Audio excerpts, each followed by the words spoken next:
Hey, it's Blonde here from the Vortex Healing Center. I wanted to share with you a story today about some baggage I was carrying around with me.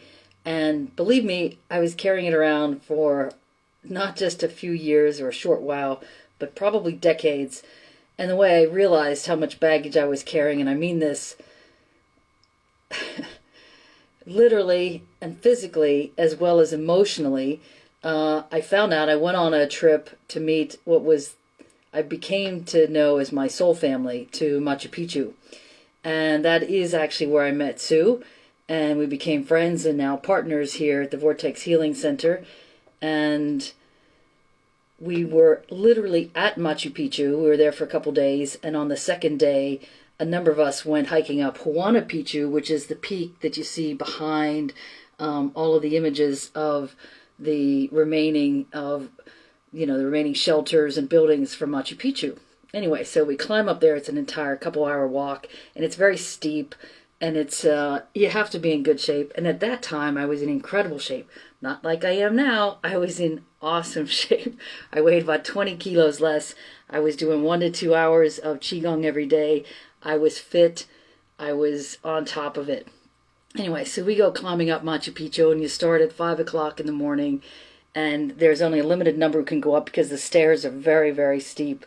And some points there are no stairs, and some points there are railings, and some points there are no railings. Anyway, so climbing up Machu Picchu, we stopped to have a break, and I was carrying my backpack with me that I used for all of my travel.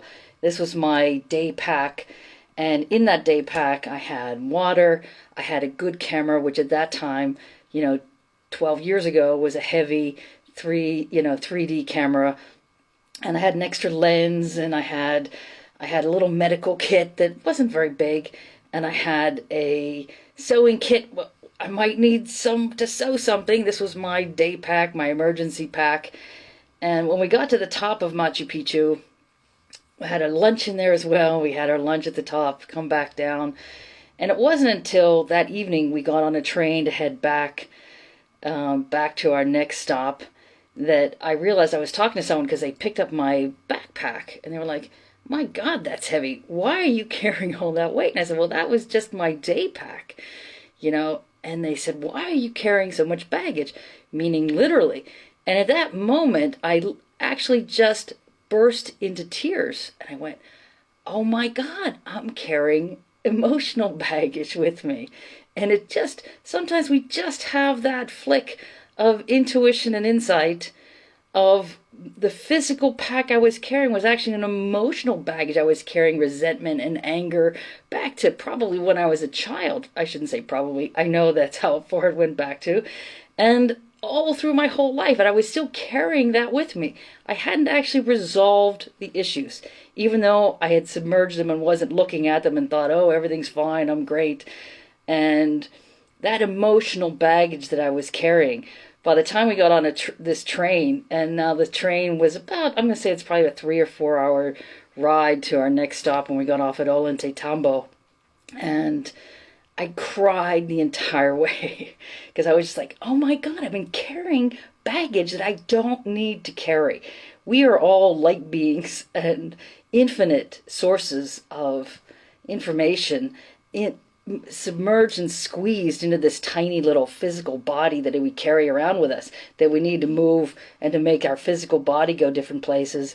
But it wasn't until I had that insight that I was not just physically carrying stuff in my backpack, I was emotionally carrying baggage. And I was reminded of this the other day when I saw someone struggling with way too much weight to move from one place to another. Someone going on a long trip as well, and there was no physical way to carry all that weight. And I realized at the same time, I can guarantee you there's some emotional baggage that needed to be released. And so I would invite you today to take a look at what is it that you're carrying and what is it that you need to do to resolve that issue for you. Because again, we don't change the past, it's how we view it. And is there something that you need to know going forward about that situation?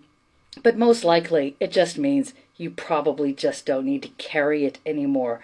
Maybe you don't need to hold on to that grip And again, it's almost always an emotional grip that you've been pushing down and not facing. Once you face those issues and realize that feeling those feelings, that feeling is not going to kill you. You can feel those feelings and you can let it go. So that would be my invite to all of you.